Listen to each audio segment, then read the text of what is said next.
All right, on homework 6, question number 2, it says Rat wants to move from the roof of one building to that of a neighboring structure, as shown in the figure to the left. If her maximum horizontal velocity is 4 meters per second, will she land on top of the adjacent building? That's question A. And then B right here says what horizontal velocity is required to reach the other building. So we have a setup here. 15 meters is the first building. The gap between them is 7.5 meters. And then the second building is 7 meters tall. So you guys have to work the problem out. I'm going to change numbers up. And I have it redrawn here. I don't know how well you can read that. But this says 20 meters is what I've got scratched right here. 3 meters per second is going to be her initial velocity. Gap between the buildings is 5 meters. And then the second building we're going to say is 15 meters high. I have absolutely no idea right now whether or not she's going to make it across. So we're just going to have to see. I'm going to have part B be the same, kind of what horizontal velocity is required, whether or not she makes it. So we can think of that as the minimum velocity required to make it across, assuming she does or does not or whatever. So anyhow, if we're looking at that, it says if her maximum velocity is 3 meters per second, is she going to make it?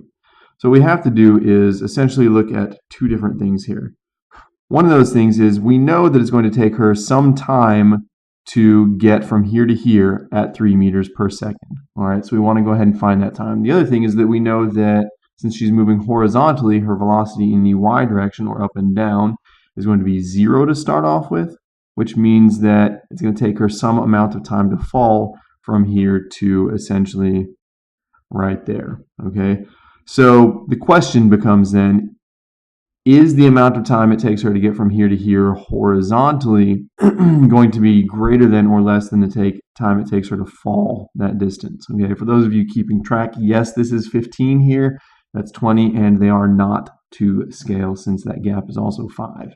Okay, so we're going to go ahead and solve it out in the x direction to find how long it takes her to get from here to here. Okay. So my initial velocity in the x direction is Vx. It doesn't change, so I'm not going to put Vx initial or anything like that. I'm just going to put Vx. Okay. Now I'm going to go ahead and put 3 meters per second for that, since that's how fast she's moving, 3 meters per second. And I know that the gap here is 5 meters. I'm going to call that delta x because that is the displacement that she has to cover during that time. So that's going to be 5 meters, and time is what I'm looking for.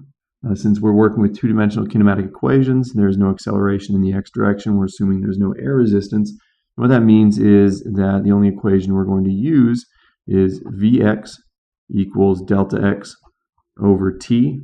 If you want to go ahead and plug everything in, you're more than welcome to. If you want to solve for t, you can do that also. I'm going to solve for t and say t equals delta x divided by v sub x.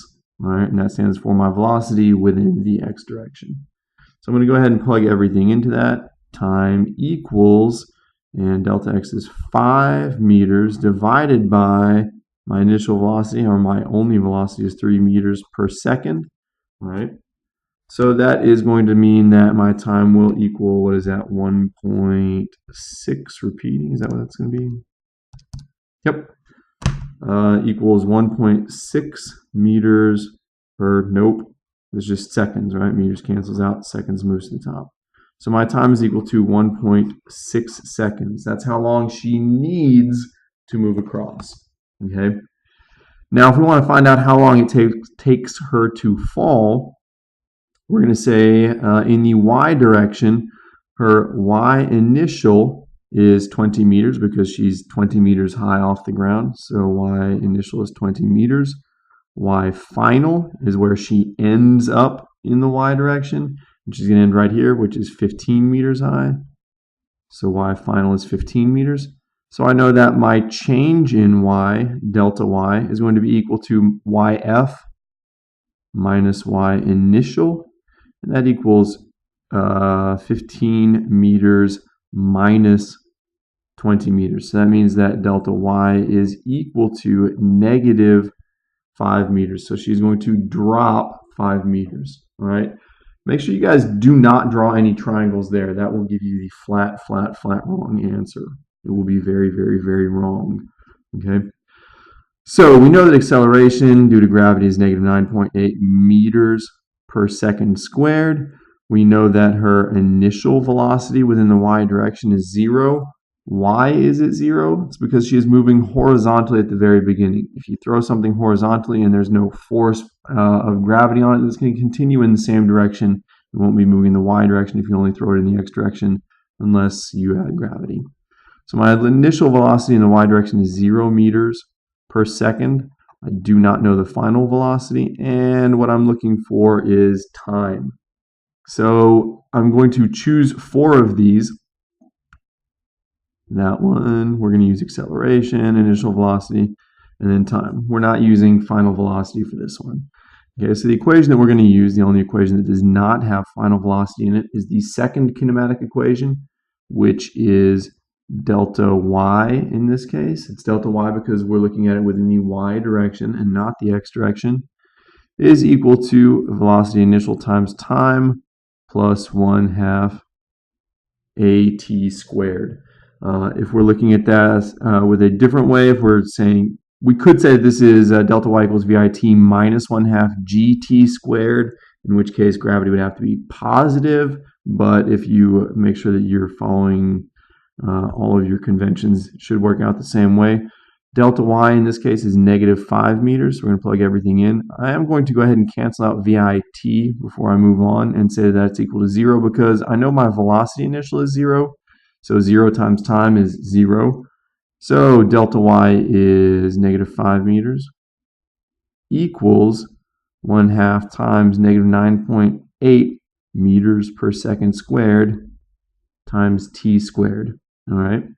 So that means negative 5 meters is equal to negative 4.9 meters per second squared times t squared. Divide both sides by negative 4.9 meters per second squared. Divided by negative 4.9 meters per second squared. Meters cancels out. Our second squared is going to go up to the top. And that looks like it's going to give us just about exactly 1. So t squared equals, plug that into the calculator, 5 divided by 4.9, and that gives us 1.02. All right. So t squared is equal to 1.02 seconds squared. So go ahead and take the square root of that, and that gives us 1.01. So that means that the time it takes her to fall that far is 1.01 seconds. All right. So what we have is this. Okay. It takes her 1.01 seconds to fall from here to here. She needs 1.6 seconds to get from here to here.